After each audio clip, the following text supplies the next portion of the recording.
Just in a weird. Hey everyone, it is Ellen Teresa from Advocate of Soul. And as many of you know, I love to bring on extraordinary guests who are just doing different things in the world, who are living free, living authentically, wanting to change the world little by little by little, because I believe that's how it happens. As we all join together and we do these little things, they begin to build into really big things. And I have the honor and pleasure of having Bryan plus Jen, which is what I'm going to call them today. And they're just coming and they're just going to share their journey with all of us, because the one thing that I've been noticing within life in general is that a lot of us are wanting freedom, and we're wanting to experience a different way of life, something that maybe isn't 9 to 5, something that is completely and totally, I don't know, risk taking, and something that isn't what everybody else is doing. And so this is why I brought Bryan and Jen on, because I know that not only do they have an extraordinary story where they've come from to where they are now, but they just have a great life message. And I know that this is going to be a joy for all of you. So thank you, Bryan and Jen, for being here. Thank you, Ellen. Thanks for having us, Ellen. I prefer Jen plus Bryan, but that's fine. Whatever it is. Well, we'll go with Jen plus Bryan. Okay. So, I met you a few months back and heard little bits and bobs of your story. And that's one of the reasons I wanted to have you on, was because I just love what you guys bring to the table. So if you could just walk us back. I know that in your biography, it said you're freedompreneurs, but a lot of people maybe don't know what that means. What does that look like? But it came from somewhere. You started somewhere. So if you guys could begin sharing your journey, that'd be great. Well, I'll just start with painting where we were 13 and a half years ago. We were in corporate jobs that we weren't really feeling super fulfilled with. We just thought there's more to life than just trying to be successful in business and in companies, and we're tired and we're not getting enough nature, and then Jen had this really chaotic idea that we should quit and run away. And I actually thought she was joking, because I still am, but very type A, very driven. I had always been taught that security and money was the answer to all things, and that was the only path. And so I told Jen that she was crazy, but she kept talking about it for a long time. And I eventually feared that she would go without me. And Jen had kind of created this vision of quitting everything, moving into an old Volkswagen van and driving and living on the beaches of Mexico. Let's go to Mexico. And so oddly enough, that became our focus and our vision, even though we didn't know what it looked like at all. And so we spent several years downsizing, paying off debt, purging our belongings, moving into smaller and smaller spaces, and then trying to save enough money for whatever we thought might buy us a bit of time to do that, maybe a year, maybe two. But it was just meant to reset and hopefully find a bit of spark and passion to then go back to the grind. That was 13 and a half years ago. Well, and that was his perspective, that it was just going to be a short-term thing. My thoughts were more like, what if we lived a life where we woke up every day and we're like, are we happy where we are, what we're doing? Do we want more of something? Should we go after that? Do we want less of something? Should we remove that from our life? And at the time, what I was craving more was us spending time together, because we hardly ever saw each other with our busy lives. Mm-hmm. And also, every time we went to nature, we just felt so rejuvenated and so connected with the bigger thing and each other.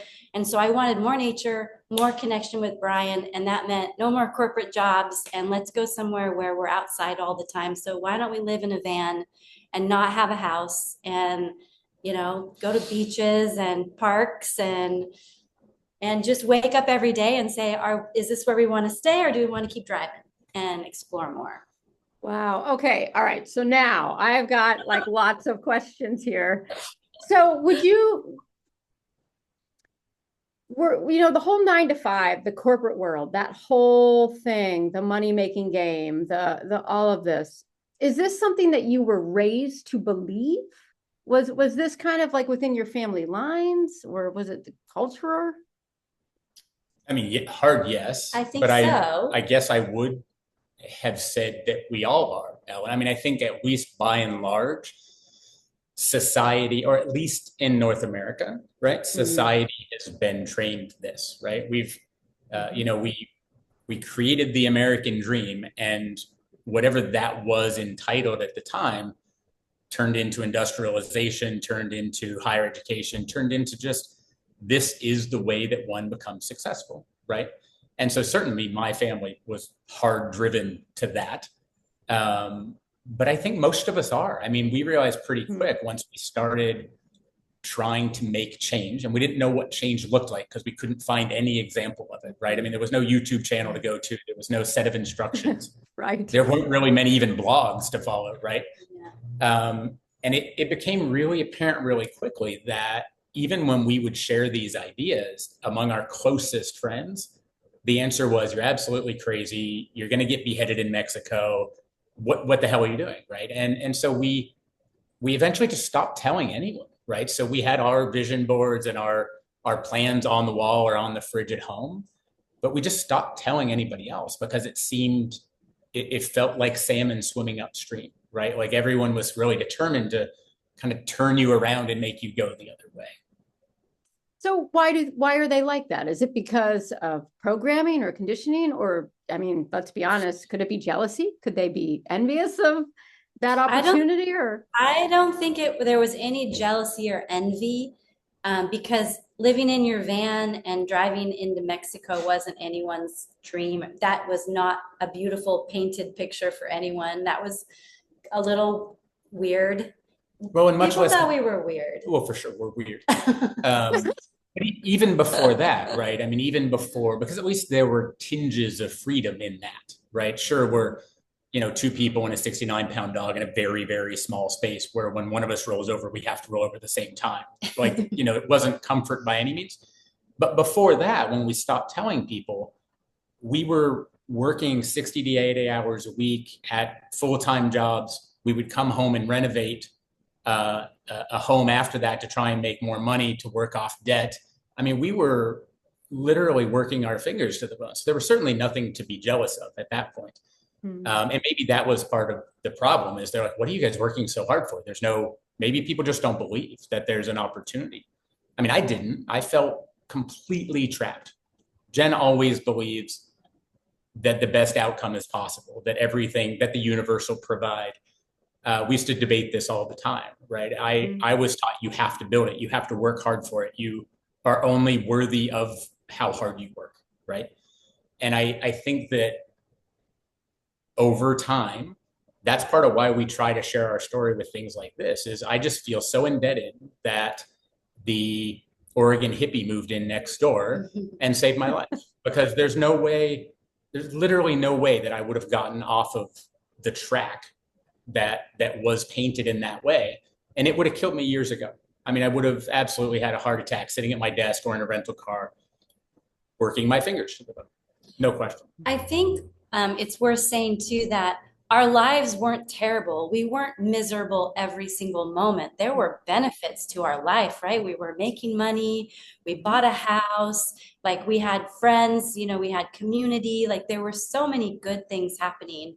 We just felt like there was something more than just waking up, going to work, coming back, going to bed, and just trying to get a promotion and trying to make 10,000 more a year. And, those things just felt like, where are we going with this? Like, there's got to be more. There's got to be deeper. There's got to be more expansive, a more expansive existence for us. At least that's how I felt. Yeah. Did you guys ever experience any burnout through this? I mean, like, were you the burning at the both ends of the wick, right? Oh, yeah. And I remember when we were just about to quit our jobs, because we had saved enough money that we thought, okay, this is going to give us at least a year or two to try this on, see how it feels, see if it goes somewhere, or see if we actually want to come back to, civilization, society, and the norm.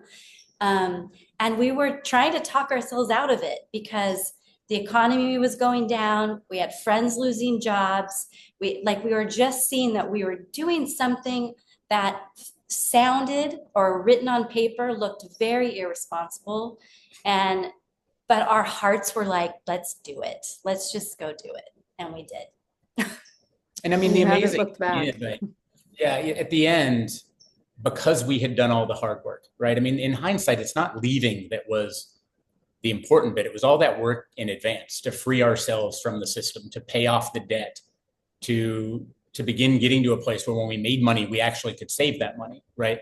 That we begin to have some of those freedoms. We could have stuck around for, I don't know, a handful of more years and had a ridiculous savings. Like, we could have had a whole new type of security that we never had before, but it was kind of too late. Like, we'd already spent so much time dreaming about that image that was at the end of the tunnel that we couldn't stay for even a couple more years. We just had to go. And I think that's why I said, in my mind, it was a short-term thing, because it was the only way to get over the immense fears of jumping off that cliff, was the idea that we could always come back, right?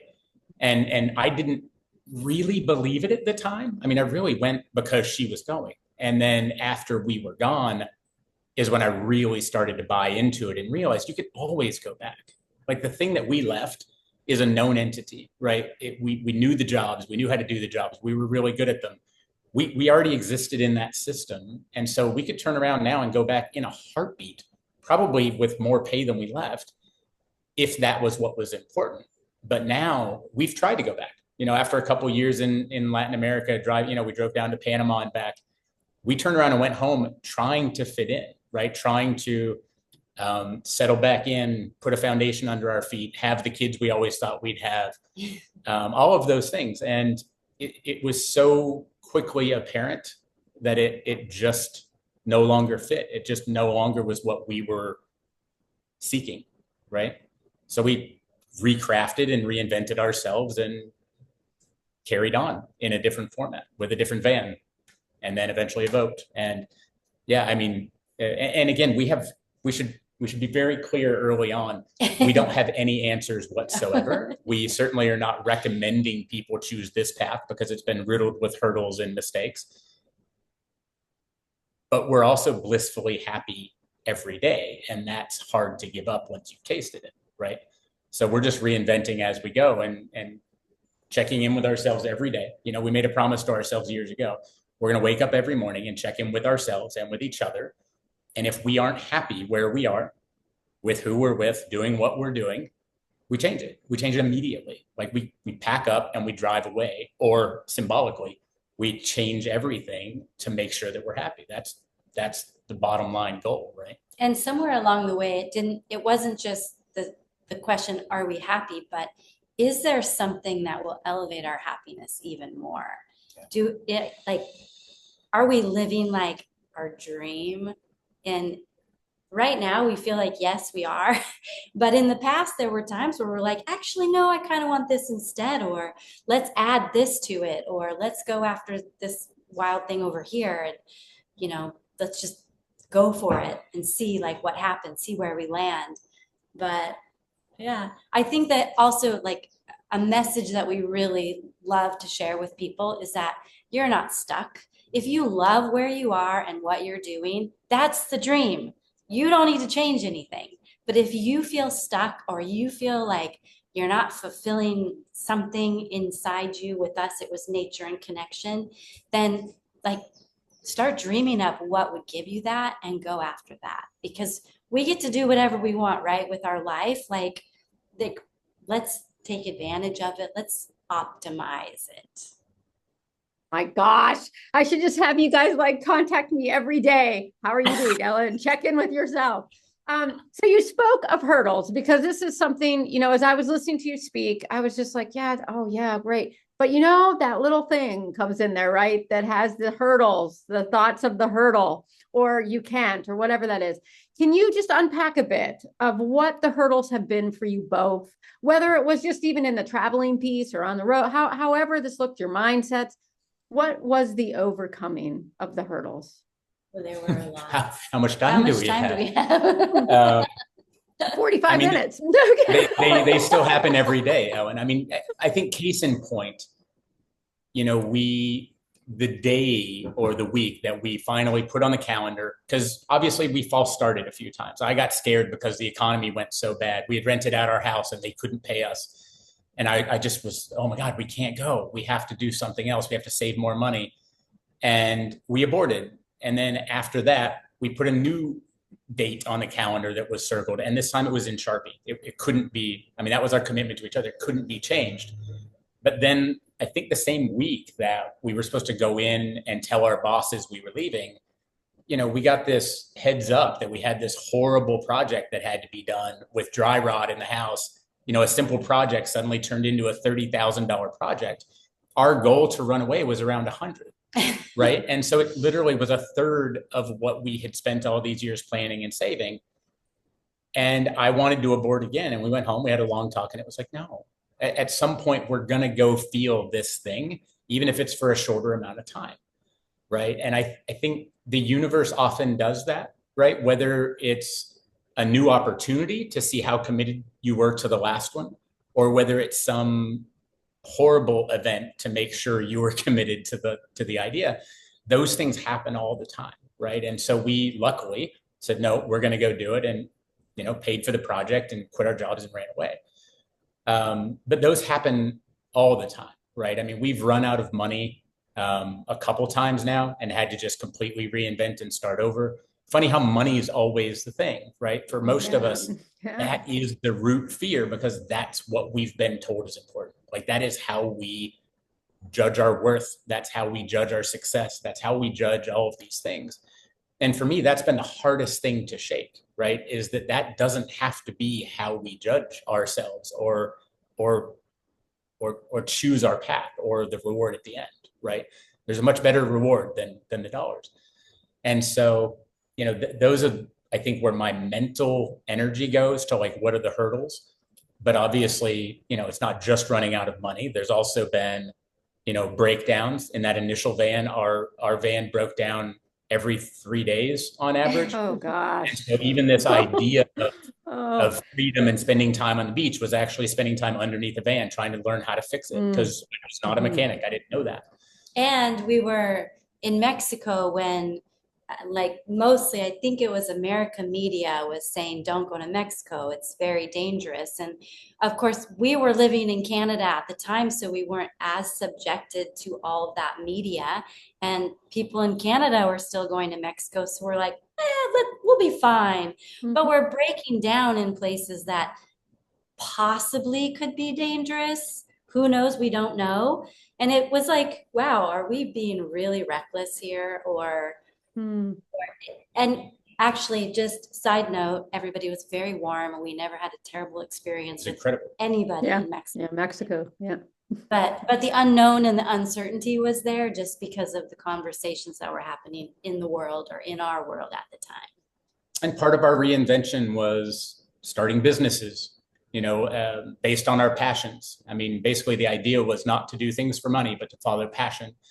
And oddly enough, sometimes money follows, and people ask you to do that passion for them, which we've often done. And we've also lost businesses due to narcissists. We've lost most of the foundations that we've ever built under ourselves due to things, due to hurdles, due to problems. It has not been a smooth path, and there is certainly no rich uncle or trust fund or fallback plan of any kind. And we even knew friends that didn't have a trust fund, but they at least had rich family members, so there was a perception of something to lean back on. We just don't have it, right? And so it's always just been this, spend it until you're at the bottom and then find a way to get it back, right? We've had man overboard drills on our boat. We've had epic storms that should probably go unspoken. You name it. Like, these things still happen in life. And the question's always, do they scare you back to running away from it and going back to normal?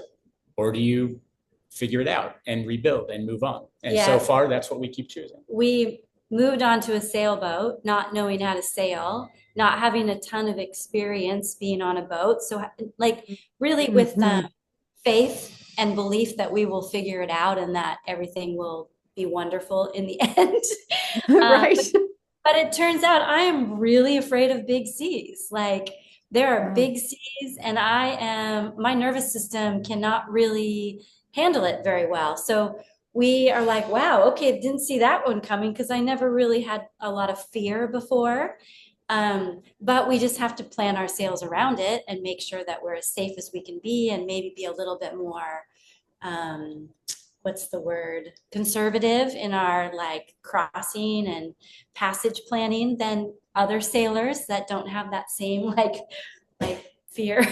Like things like that. We've learned a lot about ourselves because, you know, as we go through life, whatever happens to us, we learn more about us, and we learn if we become more resilient, if we become more afraid, and like we work through all these things. And the simple thing of us quitting our jobs and moving in a van and then selling a van and moving onto a boat, we keep like changing and keep learning more all at the same time. It's the easiest, I don't even know about the easiest, I think the only way to learn what you really want is to take steps in that direction, right? To try it on for size, especially in the boat world, right? We now meet so many people that had a dream of living on a boat their entire life. They spent decades planning for waiting until the kids moved out of the house to sell the house and put all that money into a boat and go sail the Caribbean. And we've met so many of those people that got days or weeks into it and realized they hated it, right? Right. They either hated the work being on the boat, they didn't know each other that well because, you know, while they've spent, you know, decades together raising kids and working, they probably haven't spent that many hours a day together in a small space. I mean, it's incredible that we craft this idea of what we will do in the future if we're lucky enough to get there. And it might not even be the thing that we want, right? I mean, I always look at this as what do they call it? Bumper bowling, you know, for the kids. Oh yeah, yes. Yeah, where, you know, that's a good analogy. Life to me seems like bouncing off the rails, right? Like I'm going to run this way. Oh, no, that wasn't it. I'm going to run this way and bounce off. And eventually you kind of find center by making all the mistakes along the way, right? And it turns out happiness isn't just this thing that happens and is formed and you step into. It's a refinement as you go along as well, right? I mean, we are blissfully happy living on a boat anchored over an amazing reef off of a deserted island with nobody around. That is our bliss. That's not everybody's bliss. That is not everybody's bliss. And that bliss comes with stresses, right? It comes with storms. It comes with anchor dragging. It comes with figuring out how you're going to eat and drink, you know, tomorrow. I was going to ask you. So what? I mean, wait a minute. We got to go to the deserted island here for a second. Okay, so I have all these pictures in my head. So what does that look like? I mean, like getting your food and doing all of that. So you stock up when you're in port somewhere, and you go to the store like 5 times, and you fill your boat with food. And, you know, you only have a little bit of fresh stuff because that's not going to last no more than like 3 weeks. Right. And then you sail off to an uninhabited island somewhere, and it's just nature. And every once in a while, another sailboat will come in and anchor near us. Maybe we'll have a chat. Maybe we'll, you know, share a sunset drink together, whatever. Then they'll leave, you stay, and you basically just stay as long as you can until you've dwindled your supplies down to nothing. So we laugh because we'll have moments where we're like, all right, we're out of eggs. All right, well, we have no more vegetables. Now we have no more flour and rice. Now we have like 1 serving of rice left. Like. So did you ever live off the land? I mean, did you, like when you go in onto the island, are you allowed to take from the island? Like, I mean, they're uninhabited. Yeah, so it's fine. Okay. I mean, recently. The longest time we've spent was like 90 plus days in a remote uninhabited place. And it's not to say we lived off the land. Like we had food when we came in. We just didn't intend to be there that long. That was one of those storms. It wasn't our choice to necessarily stay that long. But basically, I mean, we ate through what we had very slowly, but we supplanted with a steady diet of land crabs and coconuts because that happened to be what existed on this tiny atoll in the middle of the ocean. And so it's a little bit of both, right? And could we have existed off of that alone? Sure. We at the end, it got very close to that being the case. Luckily, we didn't have to, right? It wasn't actually that dire straits. We could have figured something out. But it was kind of a mixture of both, right? And that was actually blissful. At some point, we didn't decide to be there for that length of time. But if that hasn't now become our image of pure bliss, I don't know. That is so fascinating. Well, what kept you there? Can I ask? What kept you? A storm, an unforecasted storm that they called a cyclonic event. That if you looked at it on a satellite, basically a cyclone that just formed right on top of us and sat there for 5 hours and did some damage that forced us to stay until we could fix it. So, and again, we don't talk about a lot about these things because, I guess we feel like everything else in life, it is what you focus on, right? I mean, if we focused on the bad and the horrible times, I'm sure, we could sell a nice YouTube subscription based on the drama. That's what, or a TV series or something. That's what people want to hear about, apparently.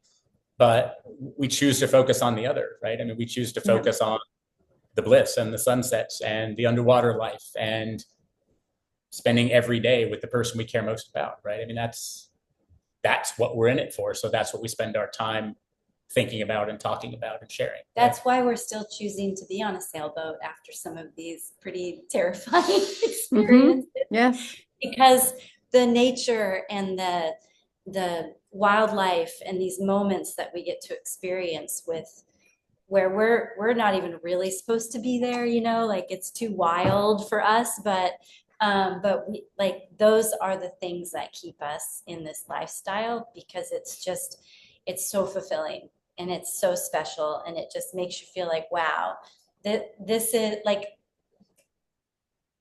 this is what I choose.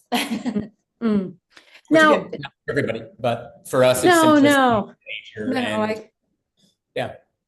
And I get it, because I did all of this humanitarian work that I did, and I was all over the world, and I was doing all of that.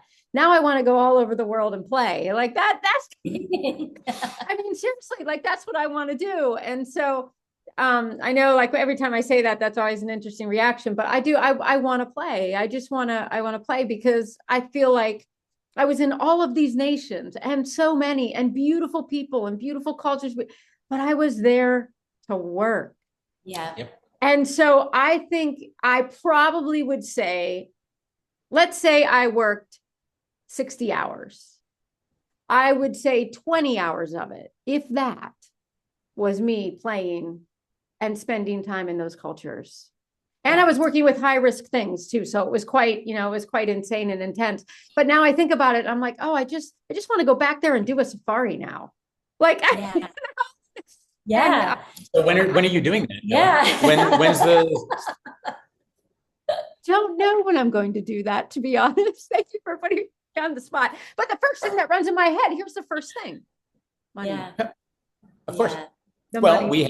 we have friends in South Africa that could help you arrange a safari.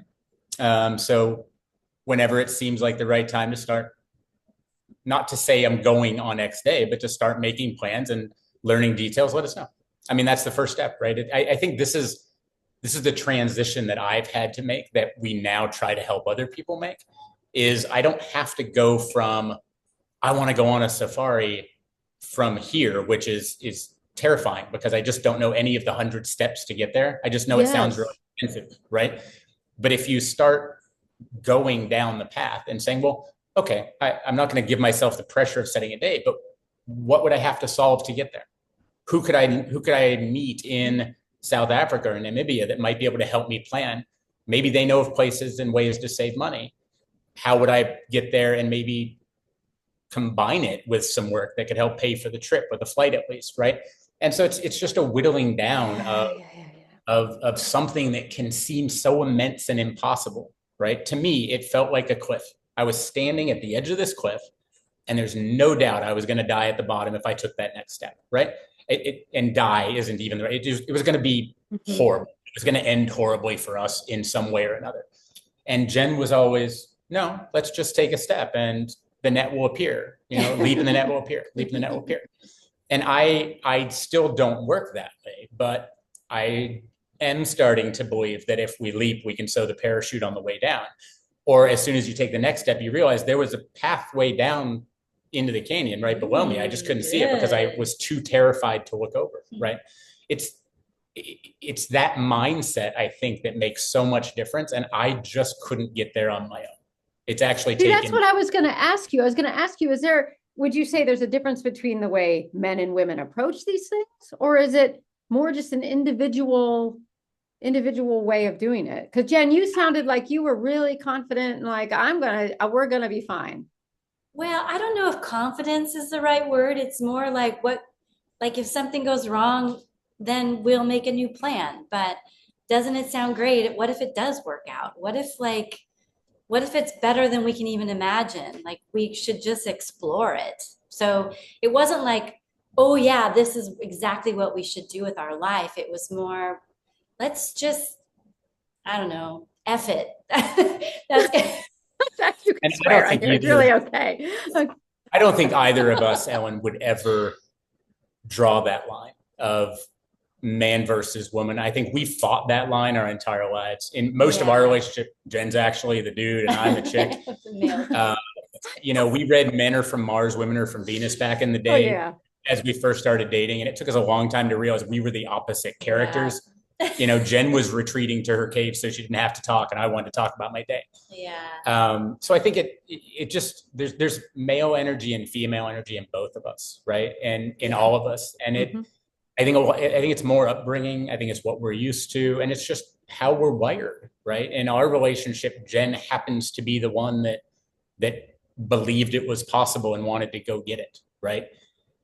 Jen also happens to be the captain of our boat, which drives most men insane, right? It's not, we love doing things that make normalcy turn on its head, right? Because it makes people rethink, it makes us rethink, it just shifts the energy in the room or in the world. It feels right. Like we're not doing anything except for what feels right and what we think is going to bring us happiness and joy and peace and And that's the foundation it sounds like you're working from.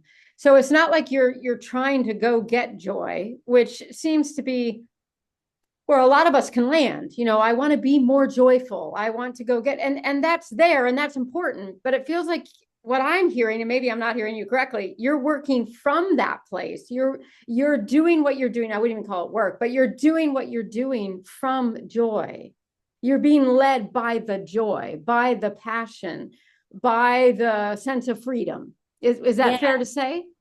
Yeah. Totally. And like, this is a silly analogy, but it's what came to my mind. But I'll be sitting staring at the ocean, looking for a creature to jump or something exciting to happen in the ocean, and a butterfly flies by. And I'm just like, this is the best moment of my life, right? I'm looking in the ocean for something to happen there, and something happens right here by my face. And I'm just like, wow, universe, thank you. Like, it can be anywhere. It doesn't, like, it's the simple things that when you're like, whoa, that felt good, I want more of that. And I think if we just go after that as individuals, she might as well be the most adorable Buddha that you've ever met, right? So we used to travel with our dog as well. Our dog's name was Karma. And I remember at one point during this journey when I was still really struggling with giving up the old way and the fears. And so I started a blog where I would write almost every day. It was whether I was really pissed off the van for breaking down again, or I was worried about money or whatever it was. Turns out that was the best self-help, therapy I could have ever paid for. We just didn't have access to anything else because we didn't even have a cell signal most days, right? So it was just us in the middle of nowhere. And I realized at one point that between Jen and the dog, this is everything I needed to learn from, right? Like, look at your pet, right? Your most beloved pet. Dogs don't care about what happens next week. They don't care about what's around them. They're focused on what they can see and what they can smell and when their next meal is going to be. And that's they it, right? really love their loved ones, like really love them. They're just not just like, hey, they're like, oh my God, you're right there. Yeah. I'm so excited. Like Yes. wag more, bark less, right? And I feel like Jen, it's not something that gets talked about or defined, but I feel like she just constantly lives life in this best day ever game, right? And what's the game? It's to go out every day and find the reason that it's the best day ever. And the odd thing is, if you seek out your entire day to find the reason it is the best day ever, you're going to find it, right? It could be that butterfly, it could be a dolphin, it could be having this incredible conversation with someone you've never met before. But if that's what you're looking for, you're gonna find it, right? What a mind shift from someone who, at least for me, like I started out so negative, so sarcastic, so just not believing it was even possible, that to sit and just watch the two of them, it just eventually led to this kind of like, wow, I at some point, yeah, what you said, right? I don't know that we started out saying we're going to work from joy, but at some point along the way, we just realized that we had it. And once we had it and had tasted it, it was hard to work from anything else, right? But again, it wasn't a running away. It wasn't some profound moment. It was a million little shifts and decisions along the way, right? And then at some point, it just changed from how do I go get it to how do I hold on to it and how good can this get, right? Like how much better. Jen asks me this all the time. Like, what would you do if you just knew you couldn't fail? What would you say we do if you knew for a fact, you knew for a fact that you couldn't fail? What would we be doing right now? I mean, we just made a decision to buy a new boat that we are pretty sure we can't afford, right? Not even afford overall in life. We certainly can't do it today, but are we really just screwing ourselves at some point in the future? Maybe. But if we asked ourselves that question, when we asked ourselves that question, what would we do if we just knew for a fact we couldn't fail? That's what we do, because that's bliss today for us versus worrying about, frankly, someday we might not even make it to, right? And that at the end of the day, we get asked this all the time. Well, why don't you have more savings? Like, aren't you worried you're going to outlive your money? The answer is easy, right? The answer is always, well, yeah, but what if you don't live to spend it, right? I mean, what if you literally don't make it to the day after? I mean, that's it, right? We just had a dear friend and colleague who has been retired for months, and he just passed away. And the more we talk to these people, especially out here doing these things, if you really start talking among your circle as well as other people that they know, it's incredible the number of people that happens to. And so whether it's the day you retire or months after you retire, we are all so focused on creating the perfect life out there at the end, after whatever. And especially living on a boat, what we've had to realize is we couldn't even do this when we get older. It's just too taxing. It's too hard. It's too much work. It's too much stress for the heart. So much stress. And so we're thrilled that we accidentally made the decision to go do it and try it now, because our plan was just to wait and hope that it happened in our lives. And we would have been those people that moved on to the boat too late, and it wasn't fun because it was too much work and it was too destructive to the body. And I think the only way you know what you like is by trying it on, right? Try everything on for size as soon as you can and keep bouncing until you find the middle, right? And it could be little things too. Like it doesn't have to like be like change your entire life, like, you know, move or quit or whatever. But it can be little things like, you know, people want to learn an instrument and they just don't pick up the instrument. It's too how well they want to learn how well they want to be the player of a guitar. They want to strum really well. They want to sing really well. And they're very far away from that. They have a hard time just picking it up.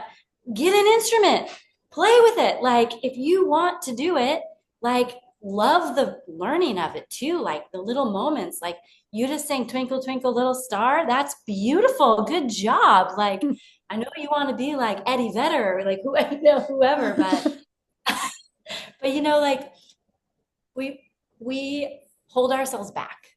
And if you can just think smaller and simpler, then I think maybe you can make more progress than we even can imagine we can make. You said something very key. Yep. It is incredible, isn't it? I'm a big hinderer sometimes. But you said something that, and it's a great, beautiful reframe, which is to think simpler and think smaller. And I don't know if it's because I mean, I'm sure it's in everybody. Okay. So, but I can only go with my own culture that I know with America. Okay. Everything in America, you are taught as a child that you can achieve anything, which in some ways isn't bad because, that helps you kind of, I'm going to do something extraordinary, but this extraordinary that you want to do is like whoosh and so massive and so big. And so, like when I left everything that I left, and I'm now moving to the UK, and I'm doing that. I just live in a very simple life. Like I'm living a very simple life, but there can be sometimes this inner war on the inside. I've got to be doing something. I got to be doing something. I got to be doing more. I got to be doing more. But I'm starting to realize that I don't think it's the doing more that is the thing. It's doing what I love to do. Mm-hmm. I agree with that. And I hear this a lot, that people have that like that conflict between like just keeping it simple or like doing more, creating more, being more. Mm-hmm. And I feel lucky I don't have that. Not needing to do more or be more. I don't really even care about that for myself, but I see that that is a huge thing for most people. Yeah, and I think the simple and the small is probably why I am so effing happy, because that builds on top of each other though too. Like the small and the simple creates the beginning of wonder, right? You start to, everything's a life of wonder. That's what I always feel with the two of you, that it's just, you're in awe. It's just like, oh my God, that tree is beautiful. Oh my God, the ocean is beautiful. The sunset, these things. But each one has built upon itself, because maybe back in the day when you were doing 9 to 5, you didn't see the sunset. Maybe it didn't matter. You're not smelling the roses that are outside the door because you don't even know they're there because you're. Yeah. We lived in Portland, Oregon. In most cases, the sun hadn't risen by the time we got to work, and it had set by the time we got home. Right. And we didn't even know what they were. I remember the first day that it was on the boat, right? I mean, there's something about a boat, right? You're removed from land. Mm-hmm. We get to see every sunset and every sunrise every day. And that seems like such a small thing. But even now, we're sitting in this tiny little condo staring at the ocean on a beautiful island in the Caribbean right now. And wow, it is pure bliss. I actually miss that I don't get to see the sunrise, right? Because we celebrate those things so much that they become the focus of our day, right? It's the bookends of our day. And so now it's like, wow, how do we get to the roof so we can see the sunrise and the sunset, right? Which is such a small thing, but it's incredible that we spent decades never seeing either one of them in a year, unless we went on vacation or took the time to go sit on a mountaintop and watch it, right?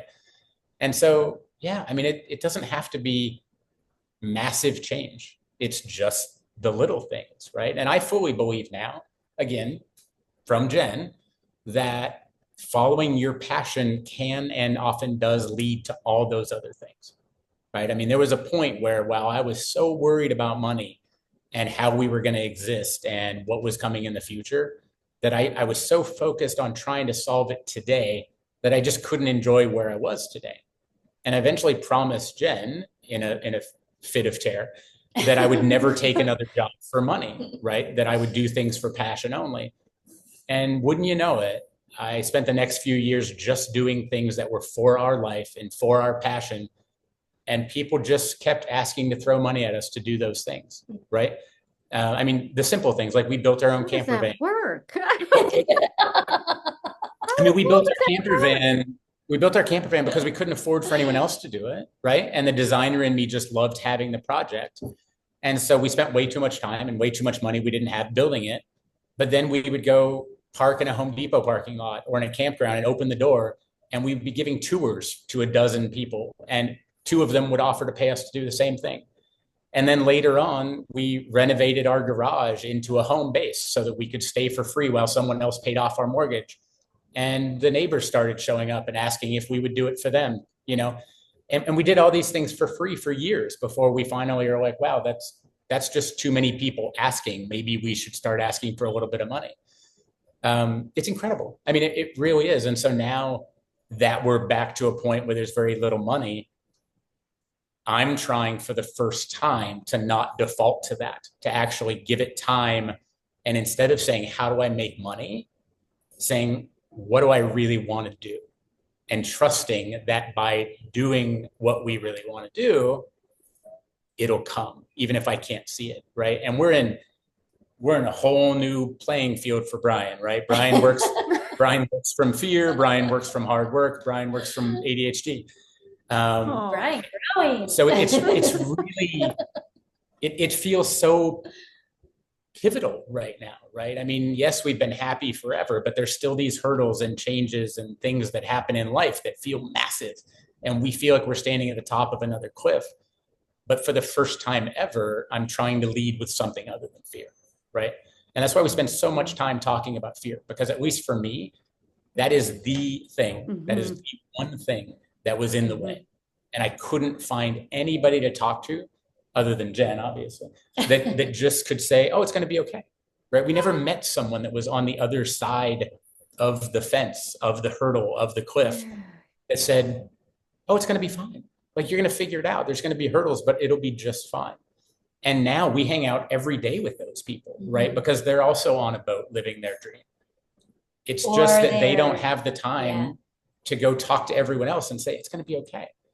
And so I'm like, this is our job. Like, our job is to look you and everyone else who might be watching or listening in the eye and say, it's going to be okay. I can't tell you what it's going to look like, right? It's going to be different for you than it is for us, but it's going to be okay because you get to figure it out. You get to keep changing it as you go along. You just get to take one more step. And if that step's in the wrong direction, then you turn the next one slightly and you keep figuring it out. I mean, it really, again, I want to preface, we don't have anything figured out, but we're so further than where we were before, right? We're ridiculously away from that life that we had before, that had good things and good friends and good people, but overall we just felt lacking and miserable, right? And we still get to have those friends and those people and all of those connections, but also be doing something that lights us up every day. And we can be more present for those experiences too. Yes. Oh my goodness. It sounds like, to me, the uncertainty of it all. You both, and you're still learning, obviously, all of this is all a learning curve. Every day is a learning curve. But you are learning to dance with the uncertainty of things. That resonates. Versus it being like, oh my God, what if this had, and the uncertainty is like your stranglehold, and it's like, oh my, no, it's now kind of like your dance partner. That's what it feels like to me, is that, you know, sometimes they're spinning you around, and other times, you know, it's like whatever it may be, but it's like you've learned and you're learning still how to continue the dance. I love it. I mean, we obviously, our given name wasn't Danger, right? Like, our friends at some point started calling us. I wondered what I was going to ask you. Yeah, and we're always like, asterisk, not dangerous in any way. Yeah, can we? But we just didn't fit in, Just right? weird, We just didn't. Different. We never fit in those lives, and we certainly don't now. And I think everyone just looks and assumes that we have no fear whatsoever, and that is so counter to the truth. I mean, we've just accepted that it's always going to be there with you. Like fear doesn't go away. You don't become brave and no longer fearful. You just do it anyway. Yeah, And you identify that, oh, there it is. There's our friend fear. So let's work through it. Let's dance with it. You know, and sometimes it's me and sometimes it's both of us. But regardless, we just have to like work through it, learn from it, figure out, is it a fear that we want to listen to and it will block us or make us shift or change direction? Or is it a fear that actually this fear has no place here? We're going to go right through it and see where we end up. Do you ask a lot of the question, like, is it true? Like whatever's going on in your head, if you're about ready to embark on something and maybe that like your fear is coming up or different things are happening, do you ever just ask yourself, is this true? Is this true what I'm? Probably not enough, Ellen. That is pretty good. Yeah, I think this is the problem, right? Like it's so hard for all of us to dewire or rewire our brain, right? Yeah. I mean, like it or not, we all were brought up by someone. We've all had relationships with someone. We've all been through things that created the perception that we currently have. And we see everything through that lens, right? And so how hard is it for all of us to even back up enough to ask yourself that question? Like, is this real? Is this just something I held on to from someone, right? Mm-hmm. Whether it's my parents told me it had to be this way, you know, or my loved one told me that I wasn't worth it, or whatever it is, right? Like those things created whatever the circuitry is that we all hold. And I think it's really hard to even know it's there talking to us, much less to ask why it's there or get away from it, right? It's like that pause. It's a pause, isn't it? When the line of thoughts coming, the fear, and I always kind of turn it into an acronym: false evidence that appears real, fear. It's false evidence appears real. And then if I can get there, now we have not arrived, but if I can get there to pause and just say, okay, let's look at this. Is what I'm experiencing really true? And let's say it is true. Well, then you guys have been talking about it for the last hour. You then reinvent, isn't it? Then you like, okay, well, there's got to be a different dance move that I can do with this thing then. Okay, like, okay, the boogie woogie's not working right now. So we need to go back to the simple waltz with nice dun, dun, dun, dun, dun, dun, you know, like and so I don't know. It was just something I was thinking about with you. So do you guys have like, I'm just going to throw this out here, but do you have certain, I know you wrote in your blog, Brian, you talked about that, but do you like do any type of meditation? Do you, or like, what does this look like for you as you're reframing? Is it just a mental game? Is it putting things on the refrigerator? Is it like what? Well, there's lots of yeses there, but one of the things that really centers me is quieting my mind. And so in the morning, I spend at least a half an hour just being in my body, stretching, doing yoga, and just enjoying the birds chirping and the sound of the waves and, you know, people having a chit chat walking by and just not thinking, but just experiencing. And I think that is really beneficial for me because then when I start thinking, I've already settled. I've already grounded. I've already, I guess, centered. But also you said, do we like put notes on the wall, things like that? When Brian and I are trying to make a decision together, we talk it out in every single way. We do visuals. We always joke that we wish we had a whiteboard because we would have used that thing every day. But yeah, so right now we're using sticky notes and yeah, I mean, we're both looking past the screen at like 27 stickies on the wall. Yeah. And part of it is like options and part of it is manifestation, you know, like what do we want? And when we think we know what we want, okay, let's spend energy there, try to figure out how to go after that, not just let it be like, we want it and then let it go away, but we want it. Let's go after this. So what else? And this is one of those things we've we've been actively talking about, we need to make money once we get on the boat. And, some of the retreats that we've talked about holding are to help people at these points in life, right? Like, how do you make decisions based on passion rather than what you think you should do, right? And to do that in the middle of a beautiful environment with the ocean all the way around you and nature, to us, that's just the easiest way to have these conversations. Yeah, if you think about when you go on vacation and like the first few days, you're just coming down from normal life, right? You're like still busy, you're still like exhausted because you worked really hard to prep to leave. And then you have these blissful days in the middle where you're really just enjoying and experiencing where you are. New culture, new food, new visuals, little less of a routine, just shaking up the brain, shaking up the experiences.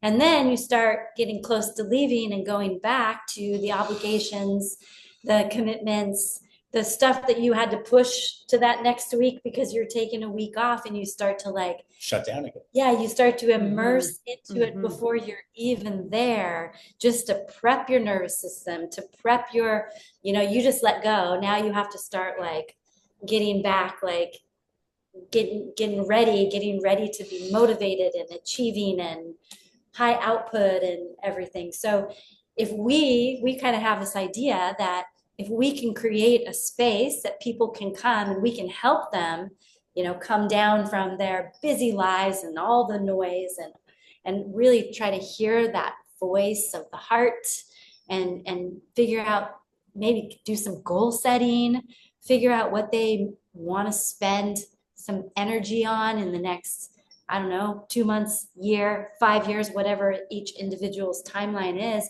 but give them a place and give them our energy and the energy of the place that we are, which is, we already know has really helped us a lot, and see if they want to go after something wild and crazy that might be more fulfilling than where they are at the moment.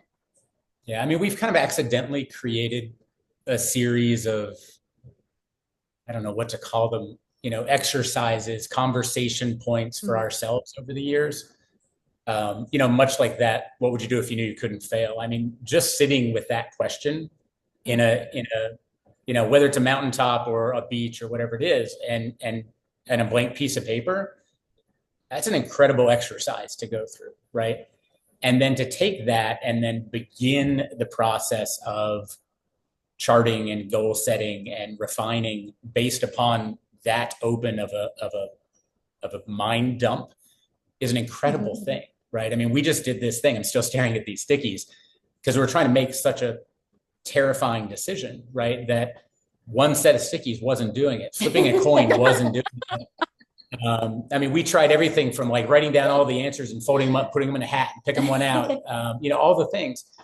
And, thinking about it a slightly different way. And, one set of stickies was all based on stresses and fears. Okay. What's going to get us away from stresses and fears? And both of these paths, as we talk through each of them tomorrow, next month, next year, 10 years, had all of these numerous stresses and fears, and then wipe the slate completely clean and say, okay, do the same thing from what's going to bring you the most bliss and joy.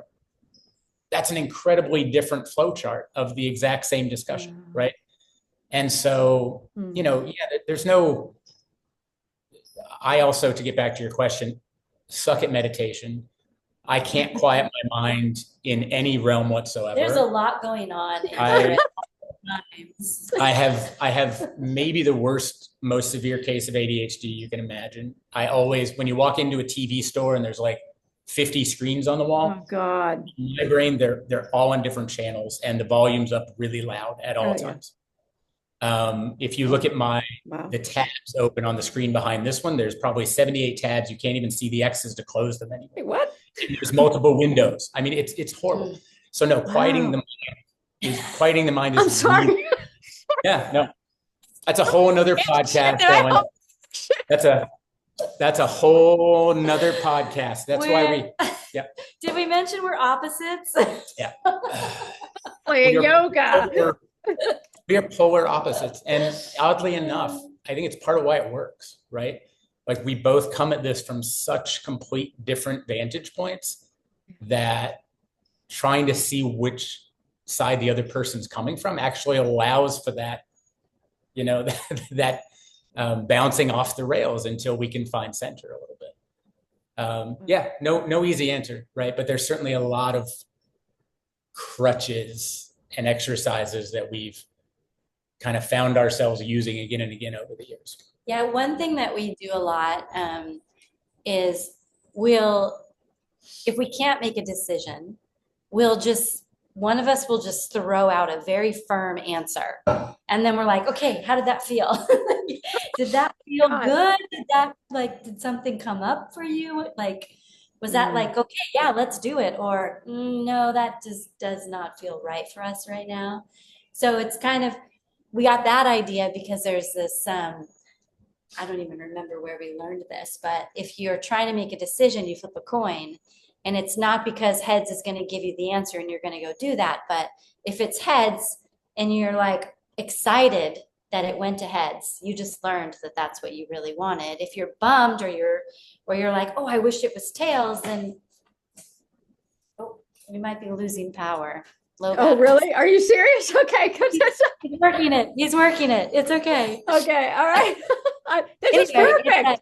Anyway, it's carrying on.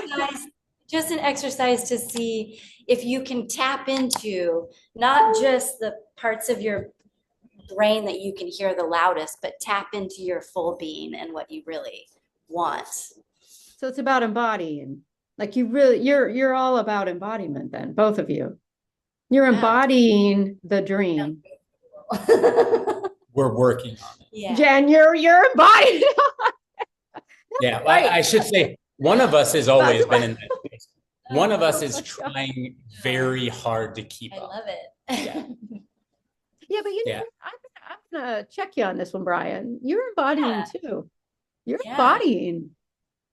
I mean, look at where you are from where you came from to where you are now. It's had to have you put new clothes on and new shoes and new shirts, and you've had to, and then sometimes taking everything off so that, you're just totally like right there, like I'm bearing the vulnerability. And then, but each time you've chosen to put the shoes on and the pants on and the new shirt, you've chosen to do this. And I want to just say that I think you might embody in a different way. I appreciate that. Just throwing that out there. If we can talk about the same thing but without the shoes, I'll probably get on board. Then, okay. Yeah, the foot prisons, as we like to call them. We're not. Yeah, no, I mean, it's like I said, it's been an interest. It's still a very interesting journey, right? I mean, it's all about kind of transformation and adaptation. And like I said, even right now, it feels like, well, this is just one more cliff that we're about to jump off of. It's still not without fear, right? Especially monetarily, it's still there. Mm-hmm. I just now trust that we'll figure it out, that we'll reinvent as many more times as we have to figure it out. Yeah. And somehow that actually is working to talk myself down, as where before Jen had to be the one to kind of calm me down, right? And so, yeah, it is starting to feel like a leveling up of some sort. And I don't know what that is, but I would have fought you hard on that statement before. And at least now I can say, oh, I appreciate that. And maybe you're right. Like maybe I'm starting to figure it all out, right? Whatever it is. I feel like I could sit here all day and like talk to the two of you. I really just want to say thank you for just coming on and sharing, but we are going to have to go here in a few minutes. But is there any last things that you want to share for maybe the audience? Because there's going to be people that are going to be watching like, oh yeah, that's okay. That's for them. That's great. That's Brian and Jen doing that, but what about me? Like anything you want to share last minute?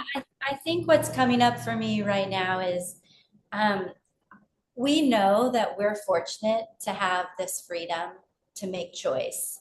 And in a lot of ways, we've done work to get here, but in a lot of ways, we just have the fortune right now. And a lot of people they're still trying to survive something. They're struggling with something. They are really stuck. And so this message is not it. It's humble. It's a humble life that we live, and with so much gratitude. And we know like life is going to throw us things, and then we're going to stop and we're going to be in survival. And then we're going to get past survival. We're going to start to feel energy. And then that's when we're going to go after these things that are elevating our happiness and elevating our peace and things like that. So I guess I just want to shout out to anyone who's listening who is going through something really, really hard. We see you. We know that's part of life. And I really genuinely hope that you feel peace and strength and joy soon.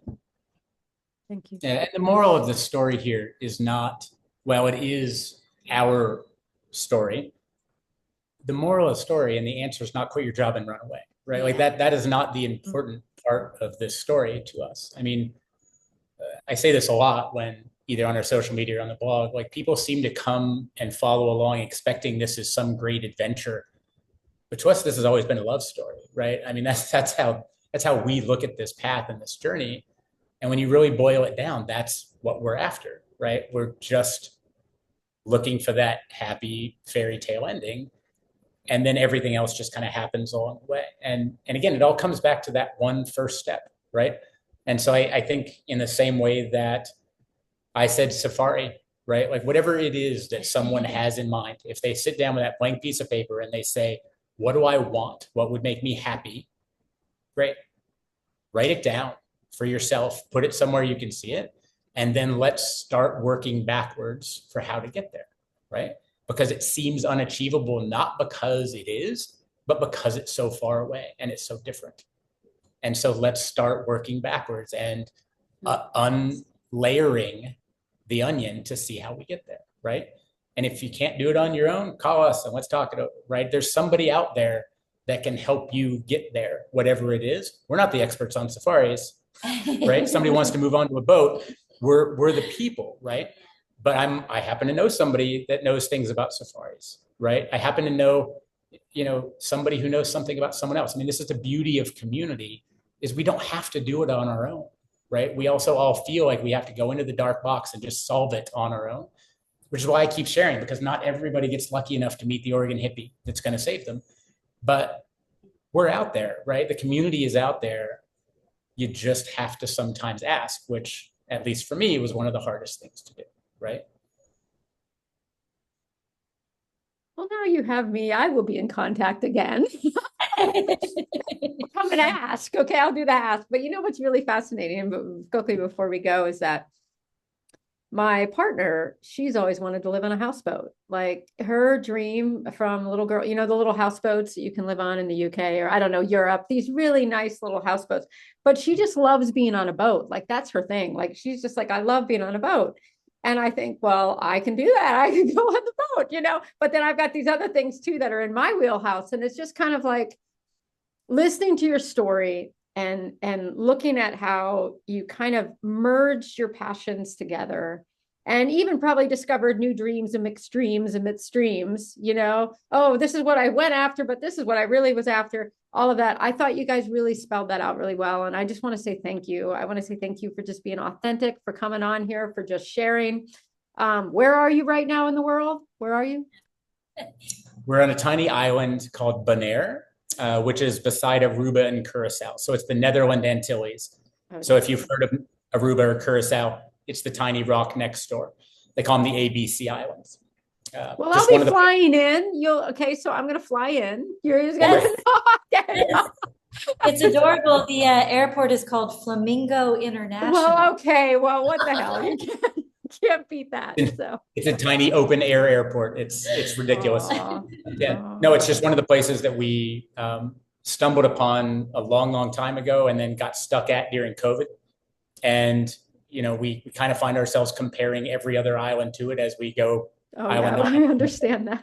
Yeah, it's one of our happy places. So, yeah. Well, thank you, Bryan and Jen, for being here. Thank you for coming on. And I will be uploading it tomorrow. And then when the link drops, I'll let you know that it's out and you can share it wherever you want to or do whatever you want with it. But it's going to go on my YouTube channel. And I just believe people are going to just be really blessed because you guys shared candidly. You didn't share like airy fairy things, and you just shared down to earth ways of being and doing. And that's really honestly where we're all at. The whole airy fairy thing doesn't work with me at all. And so I knew that if I was going to talk about freedom and living a life of freedom, that it wouldn't come with that, even though, sometimes there's neat fairies along the way. So, all right. Well, thank you guys. Pleasure. True pleasure, Ellen. Do it again anytime. Perfect. Thank you.